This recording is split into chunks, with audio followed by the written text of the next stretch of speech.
திருநீற்று பச்சிலை அப்படிங்கக்கூடிய ஒரு மூலிகையை பற்றி தான் பார்க்க போறோம். திருநீற்று பச்சிலைன்னு சொல்லுவாங்க, சில பேர் உருத்திராட்ச கொடின்னு சொல்லுவாங்க, உருத்திரச்சம் அப்படின்னு வந்து சொல்லுவாங்க, துணித்தி பச்சிலை அப்படின்னு ஊர் வழக்குகள்ல வந்து சொல்லுவாங்க. இதிலிருந்து கிடைக்கக்கூடிய விதை தான் சப்ஜா விதைன்னு சொல்லுவாங்க.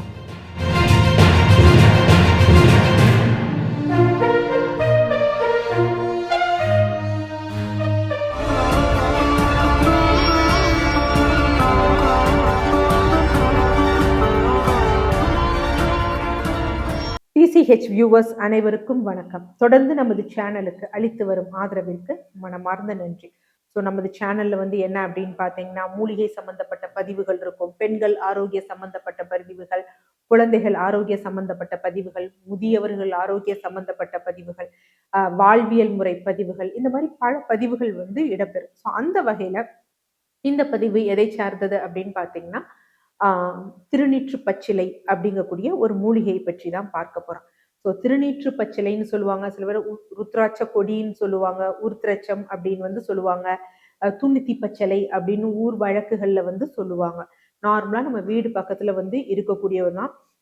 பூக்கள் வந்து பாத்தீங்கன்னா சிலது வெண்மையா இருக்கும், சிலது ஒரு மாதிரி வந்து என்ன அப்படின்னா ஒரு பர்பிள் கலர்ல வந்து இருக்கும், பூக்கள் இருக்கும், இலைகள்லாம் இதா இருக்கும்.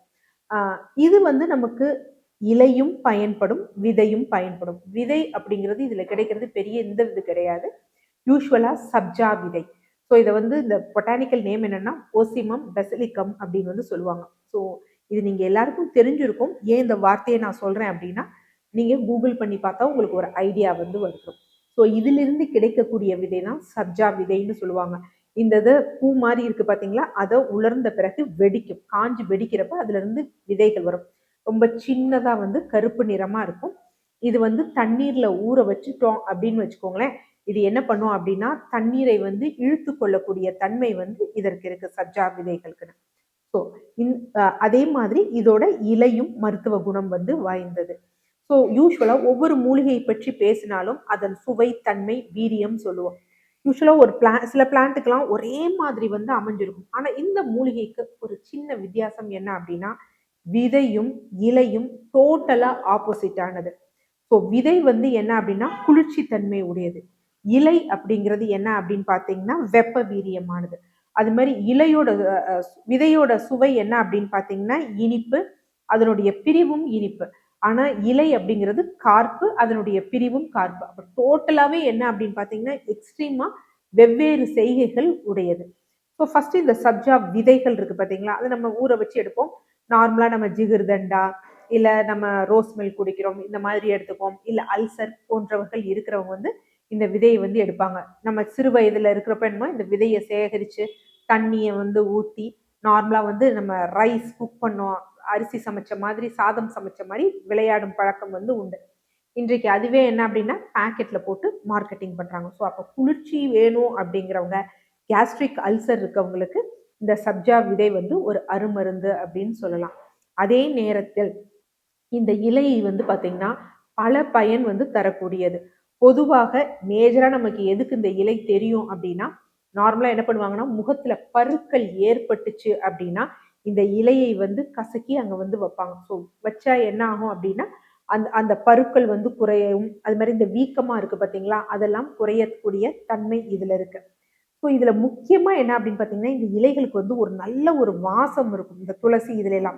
அதற்குரிய காரணம் என்ன அப்படின்னு பாத்தீங்கன்னா, இதுல யூஜெனால் மென்தால் அப்படிங்கக்கூடிய வேதியியல் சத்துக்கள் வந்து இருக்கு. இதுதான் இதோட இம்பார்ட்டன்ஸ். அதனாலதான் இதை வந்து என்ன அப்படின்னு பாத்தீங்கன்னா வலி நிவாரணியாகவும், காய்ச்சலுக்காகவும், வீக்கங்களை குறைக்கக்கூடியதுக்காகவும், இது மாதிரி பல பலன்கள் வந்து இந்த இலைக்கு இருக்கு.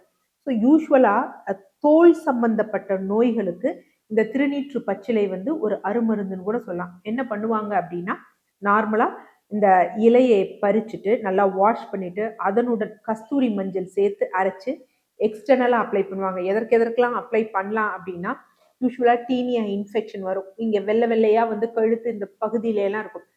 அதுக்கு எக்ஸ்டர்னலா போட்டா அது வந்து அதை குறைக்கக்கூடிய தன்மை வந்து இருக்கு. அதை போன்ற என்ன அப்படின்னு பாத்தீங்கன்னா அரிப்பு, திணவு போன்றவை வந்து எடுக்கும், தடிப்பு தடிப்பா ஏற்படும். அதுக்கும் இந்த இலையை வந்து மஞ்சளோட சேர்த்து அரைச்சு நம்ம பத்து வந்து போடலாம். இது இல்லாம இது வெப்ப வீரியம் உடையது, குறிப்பாக யூஜெனால் போன்றவை இருக்கிறதுனால தாபிதத்தை குறைக்கக்கூடிய தன்மை வந்து இருக்கு. ஸோ மூட்டு வலிகள் இருக்கு பாத்தீங்களா, மூட்டு வலி இருப்பவர்களுக்கு நார்மலாவே இந்த இலையை வந்து அரைச்சு பத்து போடலாம். இல்லைன்னா தேங்காய் எண்ணெயில வந்து பூங்கற்பூரம் போட்டு சூடு பண்ணிட்டு இந்த இலையும் அதுல சேர்த்து காய வச்சுட்டு ஃபர்ஸ்ட் என்ன பண்ணணும் அப்படின்னு பாத்தீங்கன்னா, தேங்காய் எண்ணெய் ஒரு 150 ml எடுத்துட்டோம் அப்படின்னா, இந்த திருநீற்று பச்சிலை வந்து பாத்தீங்கன்னா நல்ல ஒரு கைப்பிடி வந்து எடுத்துக்கணும். ஸோ கைப்பிடி எடுத்துட்டு அதுல போட்டு நல்லா காஞ்சு இந்த எண்ணெய் இந்த இலை சருகு மாதிரி வந்த உடனே கீழே இறக்கிட்டு அதுல பூங்கற்பூரம் வந்து போட்டுட்டு அந்த எண்ணெயை வந்து ஃபில்டர் பண்ணணும். ஃபில்டர் பண்ணி சேகரிச்சு வச்சுட்டு அதை நம்ம என்ன பண்ணணும்னா மூட்டு வலி, முதுகு வலி, எங்கெல்லாம் நமக்கு வலிகள் இருக்கோ அந்த இடத்துல நம்ம தடுவிக்கிட்டே வந்தோம் அப்படின்னா வீக்கம் குறையும், அந்த வலிகள் குறையும், தாபிதம் போன்றவை வந்து குறையும். ஸோ நிறைய வந்து இது முன்னாடி எல்லாம் எதற்கு யூஸ் பண்ணாங்க அப்படின்னா, கோயில்கள்ல விபூதி செய்வாங்க பாத்தீங்களா. விபூதிங்கிறது என்ன அப்படின்னு பாத்தீங்கன்னா, நார்மலாவே சில மூலிகை பொருட்களை என்ன பண்ணுவாங்க அப்படின்னா பற்பமா வர்றதுதான் விபூதி. அப்ப வந்து அதற்கு வந்து இந்த திருநீற்று பச்சிலையும் சேர்ப்பாங்க. அதுதான் அதனுடைய பேர் வந்ததுக்குரிய காரணமே. திருநீறு இதில் செய்யவாங்க அந்த பச்சிலைங்கிறதுனாலதான் இது திருநீற்று பச்சிலை அப்படின்றது.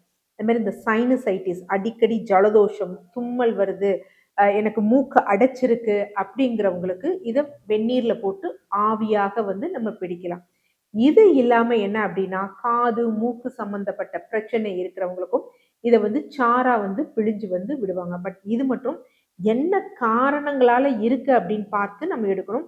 சில சமயம் வேற ஏதாவது காரணங்கள் இருந்து இன்ஃபெக்ஷன் இருந்து இதை பிழிஞ்சு விட்டோம் அப்படின்னா இன்ஃபெக்ஷன் ஜாஸ்தி ஆகும். ஸோ இந்த 2 இதுக்கு மட்டும், காது மூக்குக்கு மட்டும் நீங்க மருத்துவரின் சித்த மருத்துவர்களின் ஆலோசனையின் பேர்ல எடுத்துக்கிட்டீங்க அப்படின்னா நல்லது. அதே மாதிரி காய்ச்சல், ஃபீவர் வரும் பாத்தீங்களா, முறைச்சுரம் அப்படின்னு வரும்.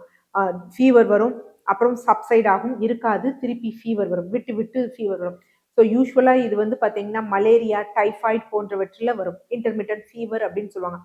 ஸோ அதற்கும் என்ன அப்படின்னு பார்த்தீங்கன்னா, இந்த திருநீற்று பச்சிலையோட கஷாயம் இருக்கு பார்த்தீங்களா, அது நல்ல ஒரு அருமருந்து. என்ன பண்ணணும் அப்படின்னா, நல்லா ஒரு கைப்பிடி வந்து திருநீற்று பச்சிலை வந்து எடுத்துக்கணும். ஸோ நல்லா வந்து ஒரு 3 டம்ளர் வந்து தண்ணீர் வந்து எடுத்துக்கணும். அதில் இந்த திருநீற்று பச்சிலை, கொஞ்சம் மிளகு, மிளகுங்கிறது ஒரு 4 மிளகு, கொஞ்சம் சீரகம் போட்டுட்டு நல்லா பாயில் பண்ணணும். பாயில் பண்ணி கொதிச்சு ஒரு கிளாஸா வந்தோடனே வடிகட்டி அதனுடன் என்ன அப்படின்னா மஞ்சள் தூள் சேர்த்து பருகணும். ஸோ எப்படி நம்ம வந்து இதை எடுக்கணும் அப்படின்னா, மலேரியா, டைஃபாய்டு போன்ற இன்டர்மிட்டன்ட் ஃபீவர் இருந்தது அப்படின்னா, இப்போ எவ்வளோ மணி நேரத்துக்கு ஒரு முறை வருது, 3 மணி நேரத்துக்கு ஒரு முறை, 4 மணி நேரத்திற்கு ஒரு முறை வருது அப்படின்னா, அது நமக்கு இந்த கேப்ல தான் வருதுன்னா ஒரு அரை மணி நேரத்திற்கு முன்னாடி எடுக்கலாம். ஸோ யூஸ்வலா என்ன அப்படின்னா ஒரு 4 மணி நேரத்திற்கு ஒரு முறை ஃபீவர் விடுற வரைக்கும் இது எடுத்துக்கலாம். ஸோ இது எடுக்கிறதுனால ஒன்றும் பெருசா சைடு எஃபெக்ட்ஸ் கிடையாது. முக்கியமா இதுல என்ன சத்து இருக்கு அப்படின்னா விட்டமின் ஏ இருக்கு, பீட்டா கரோட்டின் சத்து வந்து இருக்கு. ஸோ அதுதான் இது வந்து ஸ்கின்க்கு வந்து ரொம்ப நல்ல பலன் கொடுக்கக்கூடிய ஒரு விஷயமா இருக்கு. அடுத்து என்ன அப்படின்னு பார்த்தீங்கன்னா, சில பேருக்கு தலையில பேன்லாம் ஜாஸ்தியா இருக்கும். அவர்களுக்கும் என்ன அப்படின்னா, இந்த திருநீற்று பச்சிலையை தேங்காய் எண்ணெயில போட்டு காய்ச்சி நம்ம யூஸ் பண்ணோம் அப்படின்னா அந்த பெயின் தொல்லை அப்படிங்கிறது கொஞ்சம் கொஞ்சமாக வந்து குறைய ஆரம்பிச்சிடும். திருநீற்று பச்சிலை அப்படிங்கிறது எல்லார் வீட்டிலையும் இருக்கக்கூடிய ஒரு அற்புதமான ஒரு செடி. நார்மலா நம்ம ஒரு தொட்டியிலேயே வந்து வச்சுக்கலாம். யூஸ்வலா இதை வந்து என்ன பண்ணுவாங்க அப்படின்னு பார்த்தீங்கன்னா, தோட்டத்துல வந்து ஒன்று வச்சிருப்பாங்க. எந்த செடி சரியா பூக்களையோ அப்படின்னா இதை கொண்டு போய் வச்சா ஈஸியா மகரந்த சேர்க்கை ஏற்படும். காரணம் என்ன அப்படின்னா, இதுல இருக்கக்கூடிய இந்த யூஜெனால் அதனுடைய வாசனைக்கு வந்து தேனீக்கள் வந்து வரும் அப்படிங்கிறதுக்காக இதை யூஸ்வலா வந்து வைப்பாங்க. இதை அல்லாது இது வந்து என்ன அப்படின்னு பார்த்தீங்கன்னா, பெண்களின் கர்ப்பப்பைக்கும் இது ரொம்ப நம்ம ஆரோக்கியம் கொடுக்கக்கூடிய ஒரு விஷயம். என்ன அப்படின்னு பார்த்தீங்கன்னா, இதோடைய விதைகள் குளிர்ச்சி தன்மை வந்து வாய்ந்தது. ஸோ அதனால இதோட விதைகள் யாருக்கு வெள்ளைப்படுதல் அதிகமாக இருக்கோ, உதிரப்போக்கு அதிகமாக இருக்கோ, அவங்க என்ன பண்ணலாம் அப்படின்னா, இந்த சப்ஜா விதைகளை இரவு நேரத்துல ஊற வச்சுட்டு காலையில மோரோட சேர்த்து எடுக்கலாம். இல்லைன்னா கற்றாழை ஜூஸ் இருக்கு பார்த்தீங்களா, அதனுடன் சேர்ந்து தொடர்ந்து பருகிக்கிட்டு வர்றப்ப வெள்ளைப்படுதல் அதிகமாக இருக்கிறது, மாதவிடாயின் போது வலிகள் அதிகமாக இருக்கிறது போன்ற தொந்தரவுகள், பீரியட்ஸ் இர்ரெகுலரா இருக்கிறது போன்ற தொந்தரவுகள்லாம் குறைய ஆரம்பிக்கும். ஸோ நீங்களும் பயன்படுத்தி பாருங்க. நல்ல பலன் வந்து உங்களுக்கு தெரியும். ஆனா சிறுநீரக சம்பந்தப்பட்ட பிரச்சனை இருக்கிறவங்க, கிட்னி ஸ்டோன் இருக்கிறவங்க எடுக்கலாம். ஆனா சிறுநீரக செயலிழப்பு இருக்கிறவங்க தயவு செய்து இந்த விதையை எடுக்காதீங்க. நன்றி.